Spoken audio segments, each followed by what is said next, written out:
digitally verifiable certificates. There are currently 122,000 startups in India with 113 unicorns, increasing number of jobs from approximately 40,000 in the sector in 2014 to 1.3 million jobs in 2024. The open network for digital commerce is also democratizing e-commerce. At the recently concluded G20 presidency of India,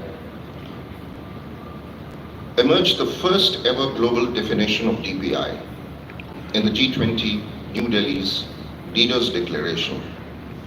According to that, it is a set of shared digital systems that are secure and interoperable, built on open technologies to deliver equitable access to public and/or private services at a societal scale.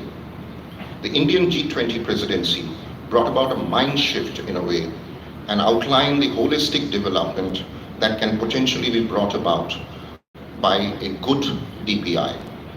The Indian presidency also proposed the creation of the One Future Alliance, a voluntary initiative that aims to bring together governments, the private sector, academic and research institutions, donor agencies, civil society organizations, and other relevant stakeholders and existing mechanisms to synergize global efforts in the DPI ecosystem. We also see DPI now in our bilateral joint statements, as also in the India-Sri Lanka vision document adopted by our leaders during the visit of His Excellency President Ranil Wickremesinghe to India in July 2023. Both our leaders then agreed to leverage India's DPI in accordance with Sri Lanka's requirements and priorities towards effective and efficient delivery of citizen-centric services to the people of Sri Lanka. We have already rolled out the UPI in Sri Lanka last month, and we are now working with the government of Sri Lanka to roll out the unique digital identity project based on MOSIP architecture. And we strongly believe that, as in the case of India, this UDI is not an end, rather the beginning of the digital magic for Sri Lanka. The value proposition of DPI is the combination of three components: technology, governance, and markets, to achieve sustainable and robust digital transformation. It is not about one-off technology solutions, but about incorporating a wider theory of change that brings about digitization across domains. This is the very premise of this conference. In the two panels today, the first one on accelerating digital Sri Lanka, we will focus on governance and service delivery, while the second panel on unlocking the digital stack, we will take the conversation beyond foundational DPI to discuss the benefits of DPI in the entrepreneurial space and economy. I extend my heartiest welcome and gratitude to all the experts from India who have traveled for the conference today. We have several senior representatives from all relevant agencies in India, including the co-chair of Center for Digital Public Infrastructure and ex-chief architect UIDAI, Dr. Pramod Verma, Joint Secretary looking at Startup India, Mr. Sanjeev, and his Startup India team, Director Mr. Rajesh Kumar from the Ministry of Electronics and Information Technology, CEO of IT Madras Incubator, Parvattak, Dr. Raman, the MOSIP country implementation team headed by Mr. Krishnan Rajagopalan, as well as representing the IT industry in India, we have the chairperson of NASSCOM, Mr. Namibia. The fact that they are all present here in person demonstrates the belief in the potential of DPI to bring developmental dividends to Sri Lanka. Let me also welcome our speakers from Sri Lanka, especially Honorable State Minister Kanaka Herath and Honorable MP Harsha D. Silva, who will open the two panels and set the stage for the conversation. Secretary, Ministry of Technology, Dr. Dharmeshri Kumar Tunga, Dr. Hans Vijay Surya, who is joining us virtually, Mr. Fadil Bakir Makar of UNDP, Mr. Ruvendo Peris, MD Stacks, Colombo, Pygmy CEO, Mr. Jeffrey Jalfer, who is there are also representatives of Slashcom and Mr. Sujiva Mudalige. I welcome you all to the conference. I hope that the sessions today will ignite ideas propelling Sri Lanka to embrace DPI as a catalyst to growth, inclusivity, and citizens' welfare. I now have the privilege of welcoming Dr. Pramod Verma to deliver his presentation on DPI and India Stack. Thereafter, we would have the honor of listening to the keynote address by His Excellency President Ranil Wickremesinghe. Excellency, sir, your vision and your commitment for a digital Sri Lanka will be of immense value to the path forward for DPI in Sri Lanka, as well as on our bilateral cooperation in this regard. Without further ado, I request Dr. Pramod Verma to take the floor. Thank you.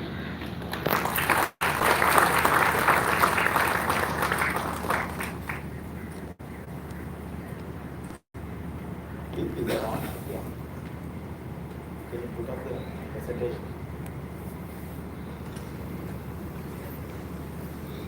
Good morning, everyone. My throat is actually not so good, so I'm hoping that I don't have to shout. Is it okay, right? Voice, yeah. Good morning, Excellency President, Honorable Ministers, all the officials, and of course the community. Community of people who believe in transforming the society, wanting to look at how that could be done. And I'm really privileged to be here sharing India's experience. I have about 15 minutes or so, so I'm going to rush through because India has done much beyond identity, and it is interesting to see how the digital transformation kept coming up in India, and much of that is in the open source. So I think that should allow many countries, including Sri Lanka, to adopt a variant of it or adopt the principles of it and so on. India, this is interesting to understand. India is complex, diverse, as you know, most populous nation on earth. In 2009 is when we started the ID project. 2008, India was the least banked, one of the least banked countries in the world. And that was, remember, in 2008, we already had smartphones. We already had launched iPhone, we had already launched Android. Commercial internet was 15-year-old, and India was struggling to open bank accounts for the people. The basic financial inclusion. And that's not a good situation to be in. At the same time, India also is quite similar to Sri Lanka. We have a lot of subsidies, and subsidy program during 2008-9 amounted to about $50 billion US, and it's hard to provide subsidies to people when you don't know who they are and there's no bank account for the people. So it's expected conservatively that it was 20 to 40% leakage. You can imagine, in a complex society like India, it would be even bigger, right? And it was important, and it was amounting to 2.5% of the GDP then. So it was not a small number for us to be able to fix it. But what is interesting, and this is a study from 2020, December, 10 years later. December study from Bureau of International Settlements, BIS in Basel, that studied our India's economic or banking penetration. And they were surprised that India, according to them, should have taken 50 years, 5 decades, to actually reach 80% of banking inclusion. That means 2060, we would have been still opening bank accounts. But what happened in India is about 7.5, 8 years. So we compressed the development cycle that is traditionally needed through digital intervention and compressed that time. And less than a decade later, we had near inclusive bank account. And even better, that it was actually the gender parity in accounts and identity was achieved. Women had the least identity. They didn't have any documents in their proof. So they had no identity, and of course they had no bank account, and it was very hard, and the parity was way out of whack, and it was important. And the two, in addition to the technology intervention, the DPI intervention, as we call DPI now, It was also policy intervention. Our central bank stood up and said it is okay to open what they call no-frill bank accounts, which had no checkbook or an ATM card attached to it. But people could save money. So that's a policy intervention. And of course, Prime Minister put his weight behind it, called a Jan Dhan, and nearly 510 million new bank accounts were opened. And out of that, 60% is women. So it is a very, very interesting gender parity achievement that India managed. And at the same time, this is important. India in that last decade also laid world's largest direct benefits transfer rails. Just the rails. So it's a digital rail that allows any entity, typically government entity, it could be CSR, by the way, it could be any entity wanting to send directly money to the people, to be able to do so with fraction of a rupee. That means the cost of moving money plummeted in India. And about 1,300 programs, 300 federal programs, central programs, and about 1,000 state programs are now doing what's called direct benefits transfer. And the best part is that the identity project, India Stack, as he talked about, India Stack, the entire cost to the government, interestingly, is in a couple of $billion, $2.5 billion. It's actually nothing in the last 15 years. But the savings just from the central program, direct benefits transfer, it's about $34 billion as we close this year. So ROI is very, very clear. And this is even more of a topic today with climate resilience being talked about. So I speak with many countries around the world. And climate resilience also necessitates both money and goods to be given to people at the time of crisis. And at the time of crisis, you can't wake up. So you need to lay the foundations or the rails thereof so that you can get resilience, which is why during COVID, we were able to use the same infrastructure and actually move money, right? That's very, very important. And it all began with our ID project.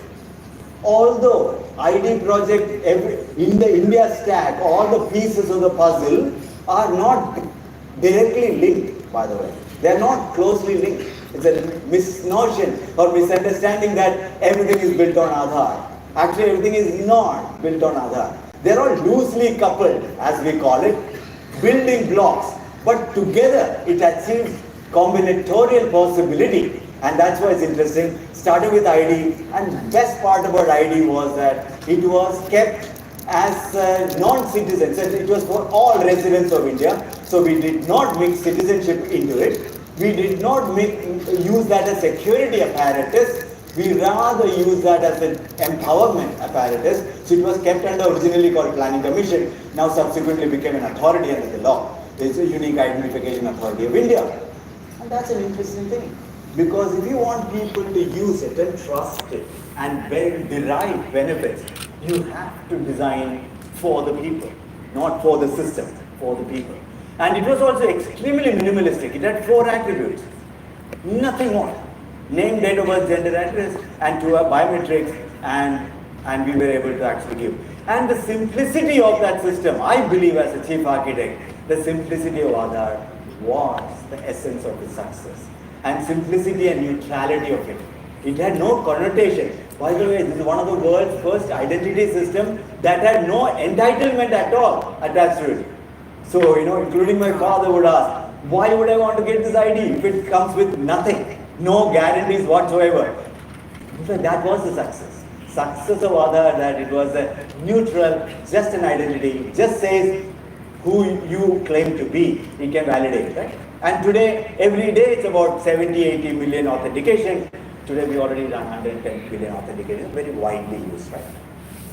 But interestingly, the same authentication and electronic KYC this is the advantage of designing as an independent, reusable block. When it's reusable, you get to reuse it beyond what was originally designed for. Like GPS, like internet. Nobody would imagine that we would be watching a streaming movie today or, order food, because they were all combinatorial later. right? It was not designed for it. So when you design it as a reusable, it also came in handy for telecom, and that was a telecom revolution. India has the cheapest data plans in the world and so on. And also brought, last month's report says, rural India users are more internet connected than urban India, and women and men population connected to internet is now half that. So it's brilliant. Smartphone, still gender parity is not yet achieved, and gender parity is not achieved for many other things, but at least for the core things we are starting to address. Okay.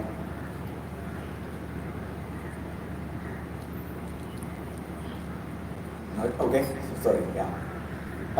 We also launched something very interesting in 2014. We started designing in 2015, before 1 year into Prime Minister Modi's first term. He launched something called Digital India. Under that, he brought something called digital credentialing infrastructure. That was quite ahead of the curve. If you look at it, what did we say? The cost of paper and cost of trust that you show certificate, academic certificate, income certificate, marriage certificate, birth certificate, company employment certificate, trade licenses, and so on, constantly to avail various services. But none of these certificates are verified. It can be fake so easy that doesn't even make sense. So the problem though, developing nation like all of us, the problem is that only the upper part of the society gets everything, and the lower part of the society, much of the pyramid, they don't trust anyone. So you start with zero trust, and they have to keep on earning that trust by, not by proof of skill or proof of earning or proof of work and so on. So idea was to credentialize verifiably, digital credentials as you call it. And I know Sri Lanka has some early pilots we did, and it will be lovely to see this project as well. And today it's extremely well accepted. And then in 2016, as I said, we launched our payment.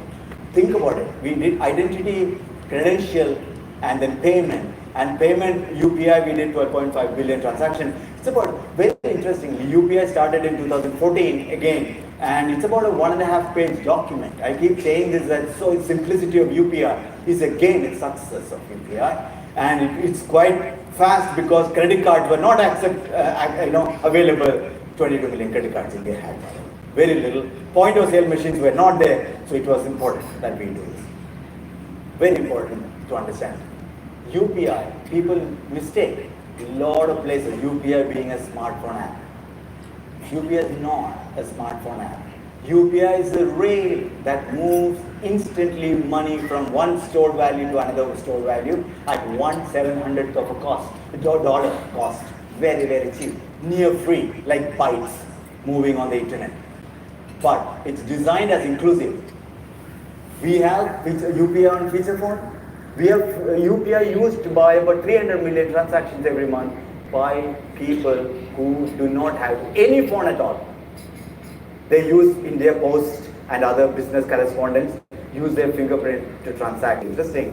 And then of course we are digitizing businesses as well. Why is it again? We have a long tail of SMEs, small medium businesses, and nano enterprises. Much of India is not large companies. So the problem was that only large companies could digitize, only large companies could get lending, only large companies could get through the system, and much of the trade was informal, inefficient, massive asymmetry. So this, interestingly, this came about as a result of our tax reform. Our tax reform forced all our electronic invoices to be digital. And that's a very interesting thing. And we also have a national toll collection system. By the way, our national toll collection system, anywhere in the country, when the cars go through or vehicles go through, it uses UPI.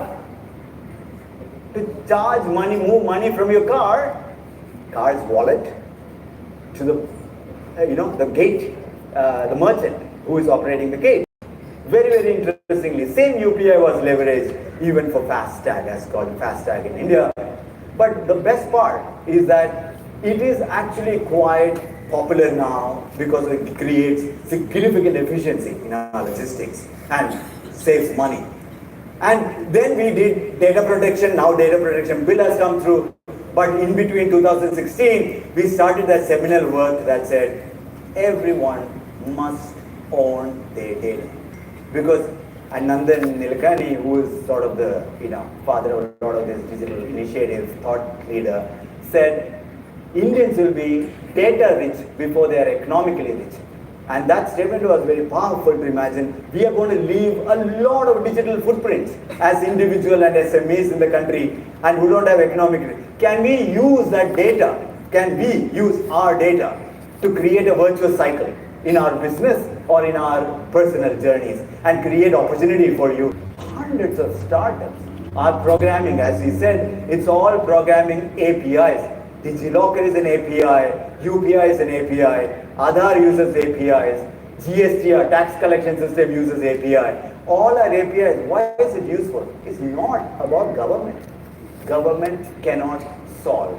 They can create impetus and also address, inequity or anti-competitive issues or inclusion, special drives and so on. But otherwise the market should drive inclusion. The idea was that through DPI thinking, can we reduce the cost of solutioning, reduce the cost of inclusion, reduce the cost of, and increase the market size. And that's why a lot of fintechs are playing in India, right?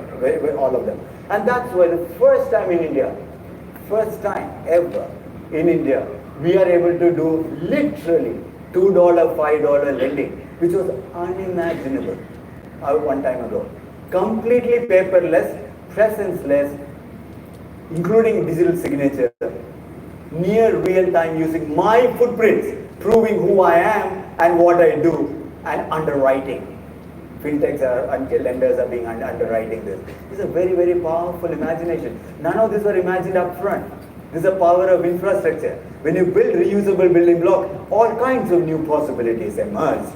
And then of course, we are not limiting to financial. We are doing what's called APDM, Ayushman Bharat Digital Mission, which is our digital health stack in one sense, and of course education stack, both thriving because both are much to be improved in India. We are not even solved those problems yet. Primary care, school education, opportunities and so on. But we are starting to lay the infrastructure that is necessary for us to do so. And India is also opening up, and we have subsequent panel experts here as well, opening up what we call a digital economy. Now what did we do so far? Is identity, payments, credentials and data. They all enable trust layers and payment layers. They don't enable market access. They don't enable market access. And that's what India is reimagining. Why is it so? India, as you know, is extremely fragmented. All industry, Amazon with all its might only has about 8% penetration in B2C. That means 90+% of the people just shop outside B2C. Everything is fragmented, and every other industry is completely fragmented. Jobs, horrible. Blue collar. We are all privileged. White collar. I'm talking about blue collar and grey collar, right? How do we address this fragmentation? There are two models. One model world has shown us, called aggregation model. That means you build a platform, two-sided platform, Uber, Amazon, Airbnb, you imagine they're all two-sided platforms. You can keep doing that. But India sees, even with these platforms, we have only a small percentage of India that is coming into the digital economy. A large portion of India is not participating in digital economy. So India is reimagining this possibility from moving from a platform-centric, what's called a closed-loop, platform-centric model to an open-loop, network thinking model. Audacious thinking. As audacious as internet. Internet is decentralized, open-loop, powered by protocols. And our networks, commerce networks, as powered by protocols and standards. Extremely powerful imagination. And you can imagine your peer-to-peer mobility and so on, which is what we did first. In Bengaluru, if you come, we began there. We have something called Namayatri, and we have in Kochi, various cities in India now starting. And by the way, this is actually catching fire in Europe. We have in Brazil, and we have in Africa, Gambia, for example, the project that is doing. Why is it key? Because it's completely open source. And what is the purpose? If you have a smartphone, if the driver has a smartphone, if you have a smartphone, if they are internet connected, and if you are internet connected, you should be able to discover them. Why do you need a powerful intermediary that is extracting high commissions? Can we decentralize a lot more? Decentralization is happening everywhere, okay? So it's a trend you can't stop. So we are actually pushing that agenda forward. And the best part was that in 1 year, 1.5 years, the Bangalore's network did about $55 million earning to the drivers, the auto rickshaw drivers. And we have about 130,000 rides every day. It's just, because drivers love it. It's peer-to-peer. And I get to keep all the money. It's perfect, right? And it's amazing how startups are creating SaaS models and all-you-can-eat kind of model, a non-commission model to actually sustain this. And we have a larger effort bringing all these things. And we have a person who drives ONDC called Open Network for Digital Commerce. It's a not-for-profit entity facilitating, not controlling, not regulating, but facilitating a very large ecosystem of a multi-domain, multi-platform commerce network. Ambitious. Again, we just began and it will take 10 years maybe. We have a good story. But if you don't do this, you will not have equitable economy opportunity. It's very, very clear. So it's a necessity, not sufficient. It's necessary that we lay the foundations for it. And again, you can see 1,000+ companies, VC-funded companies, playing into these APIs, creating new possibilities of artisans being able to sell directly to customers, or self-help groups, women self-help groups, making pickles and so on, directly getting market access with low commission or easy to subscribe models, because they have a choice to be connected to the grid. It's no more a platform story. And we are supercharging that with India's language conundrum is huge. As you know, 22 official languages, but Bangalore speaks 106 languages. We are just crazy. And we have lots of languages, and that actually, the problem with that is that language is a barrier to transact. It's not a barrier as much to watch YouTube, but it is a barrier. Because typing is not native, English is not native, and we are supercharging Ministry of IT. We have officers from Ministry of IT as well. We are supercharging through a mission called Bhashini. Democratizing data sets, language data sets, democratizing compute and democratizing models. And then telling the startups, government is not writing apps, by the way. Government is laying the foundations to say, now you as a startup should be able to embed language interfaces faster, cheaper, and please do. Because if you don't do, you can't expand the market. As simple as that. And this is the difference. I'll end with that. This is how we used to be. Government did everything, including operating, laying the road, running the bus, operating the bus. I mean, literally, right? Everything. And this is one model. Nobody wants to go there. But other model, which we know, is to outsource everything to private industry. But that has its own problem. Because it creates walled gardens, closed loops, non-interoperable, and creates extracting nature of the systems very sooner or later. And that's why India's this DPI thinking is walking in the middle, where you lay the foundations that are interoperable, the digital fabric that are interoperable, powered by standards and protocols.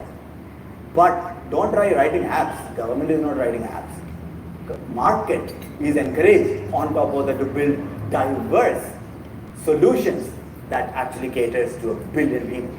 And that's very, very key for us. And that's why our startups ecosystem is anyway bouncing, and they're all leveraging fintechs, health techs, and so on. And it's important that India calls it Jugalbandi, that jazz coordination between public way, private innovation. It's a beautiful combination if we actually pull this through. And that's what India is trying to do. And that's no different from what we saw in the earlier days. Countries build physical infrastructure without blinking, because you have to lay the infrastructure. But when it came to digital, we sort of kept, after internet, we stopped doing anything and said, I don't know. It is important that countries also look at digital highways or digital infrastructure that spurs the economic growth and equity, opportunity, and level playing ground for your own ecosystem. And that's what I think we think is exponential in nature, which is why you saw 7.5 years UPI, 7.5 years compressing timeline to get bank account. These are not because government kept opening bank account. It is because the combinatorial nature of the whole thing. And that's the beauty of infrastructure thinking. So I encourage all of you to think about that, and we'd love to see Sri Lanka progress. You already have fantastic projects going on. So thank you so much. Have a good day.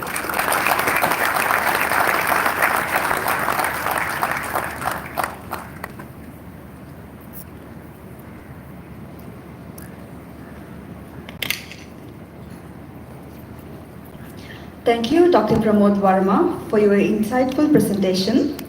We now arrive at a pivotal moment of our conference, a segment that stands as a testament to the importance of today's gathering. It is with great honor that we welcome to the stage a distinguished leader and an advocate for digital progress, the President of Sri Lanka, His Excellency Ranil Wickremesinghe.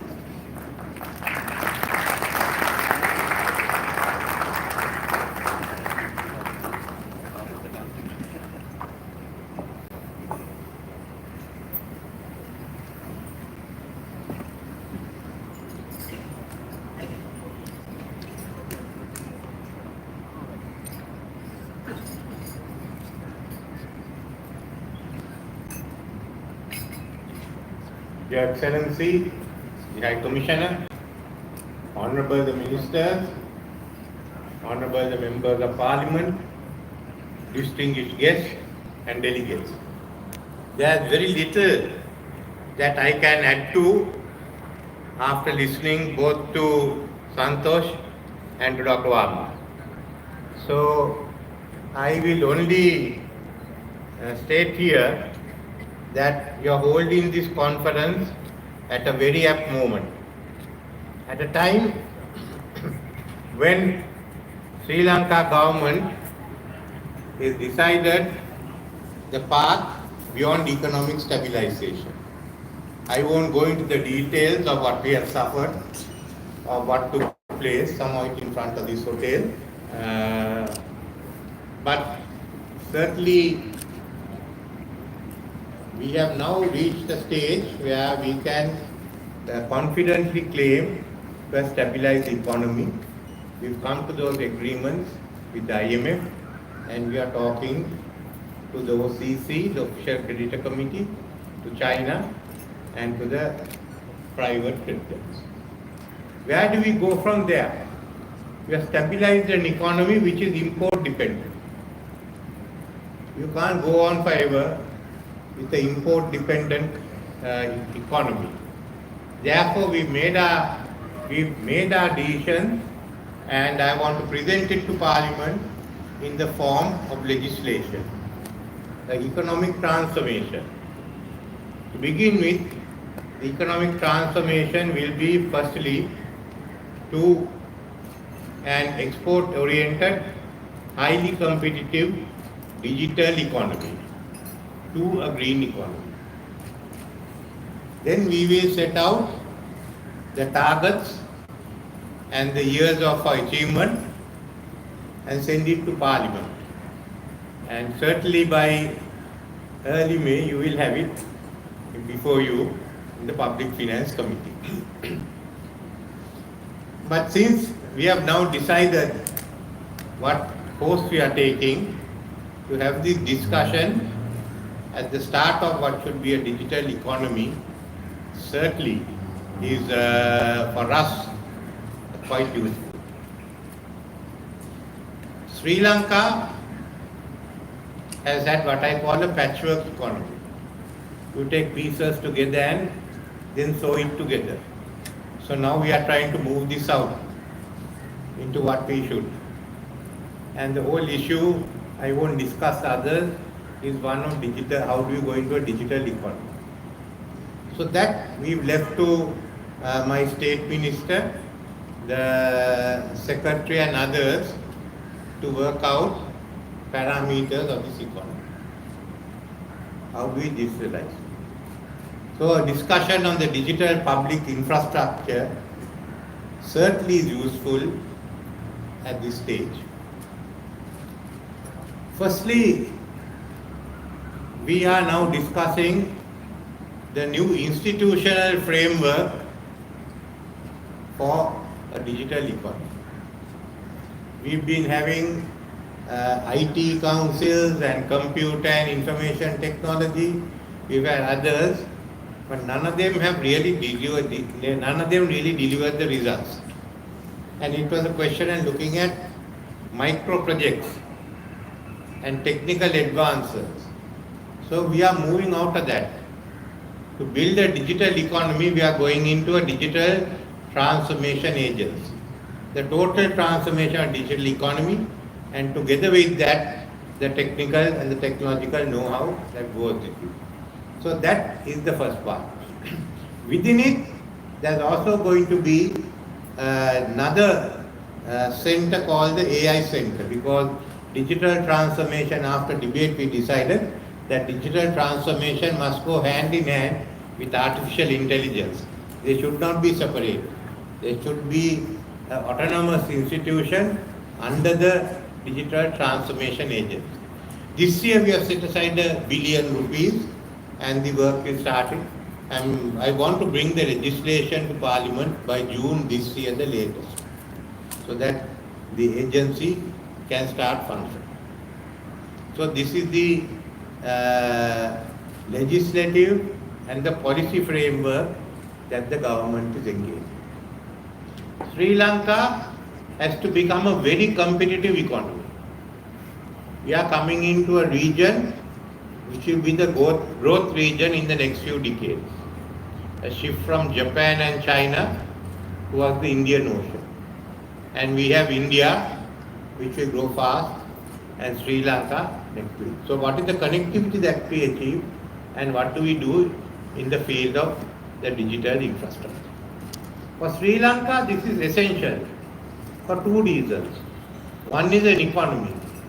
Economy has to be driven by the digital infrastructure. And some of this is going to be useful to us. One is the agriculture modernization program. We want to have a subsistence agriculture turned into a competitive export-oriented agriculture, which means going down into the village, which we haven't done. We are supposed to have 300 or 400 agricultural service centers, but not very much was done in the last 2 decades.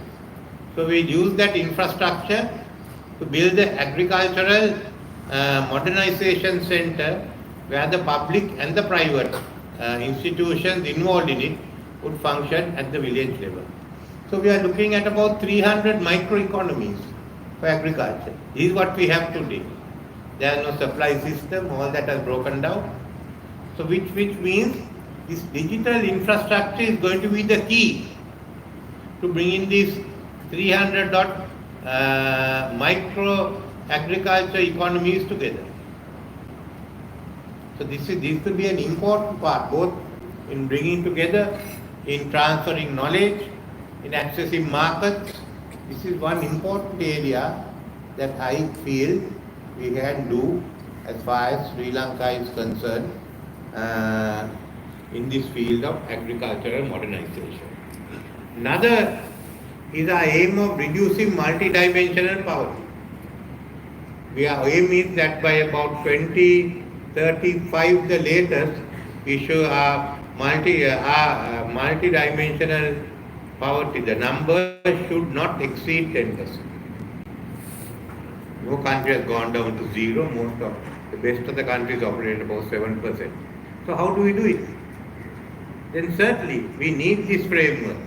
We need this data to know who are the individuals we should target and what are the areas we should target.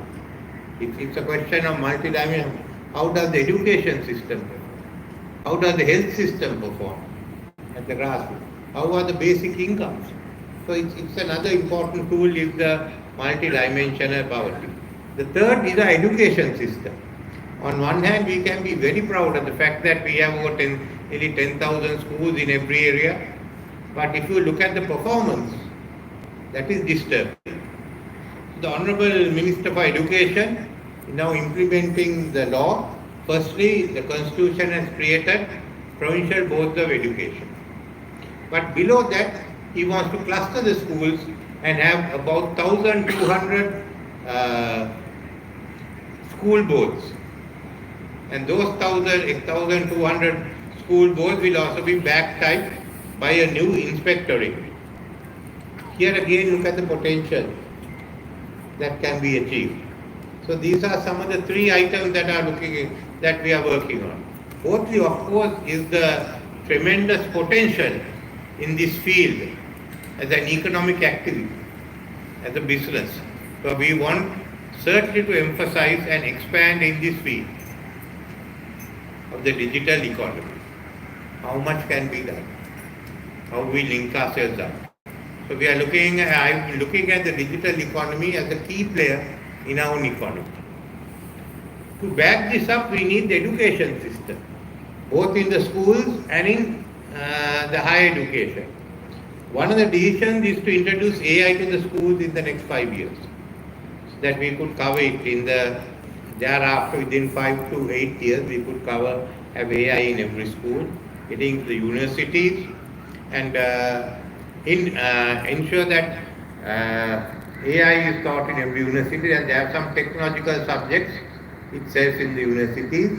Moreover, a university, we regard the University of Technology, but I must also thank the Indian government for enabling us to have a campus of the Chennai IIT.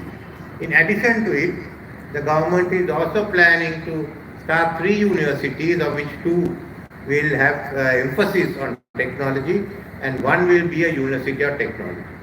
So that is the background we have, together with the other institutions that we started at different levels. So in implementing it, we needed help. And the best place we could get was India. So I spoke with Prime Minister Modi when I was there last year. And as a part of our integration, he said, we'd like to go with India. We have done so much. And another reason I took India is the country that discovered zero. Where will the world be if you didn't discover zero? Can you come today and show all this? But that itself is very, very important for all of us. And to be quite frank, I thought we will copy what India has done as far as it's suitable to us. And let's piggyback on your experience. So this will save us a few years, maybe 4 or 5 years in development.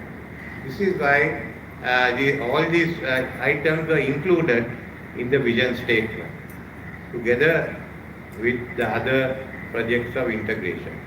So we want to go ahead. I want to implement this, and I hope that we'll have the support of everyone else in going ahead. We have to make the change. We have to join the 21st century. So just as much as India has done, we will go ahead and do the same. I must also thank High Commissioner Jha for the excellent speech he made, and of course Dr. Varma, the architect, for what he pointed out. This is the digital public infrastructure is going to be of immense importance to us. Just as much as in the Anuradhapura period, we had a hydraulic infrastructure consisting of tanks and channels. Today, what we need is the digital infrastructure for the digital economy we built up.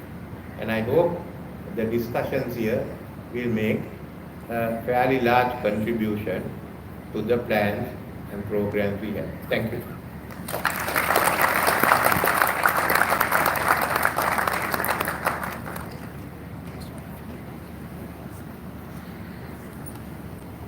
Thank you, His Excellency the President of Sri Lanka, Ranil Wickremesinghe, for your profound insights into the national vision for digital public infrastructure and its impact on our society and economy.